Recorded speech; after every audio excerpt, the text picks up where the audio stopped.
بسم اللہ الرحمن الرحیم۔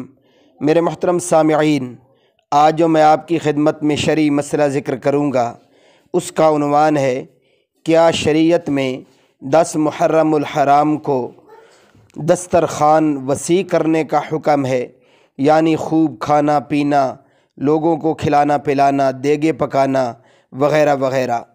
تو میرے محترم سامعین، اس مسئلہ کا جواب خوب توجہ سے سماعت فرما لیجیے کہ شریعت میں 10 محرم الحرام کو دسترخوان وسیع کرنے کا قطعاً حکم نہیں ہے، بلکہ شریعت میں تو 10 محرم الحرام کو روزہ رکھنے کے بارے میں فرمایا گیا ہے۔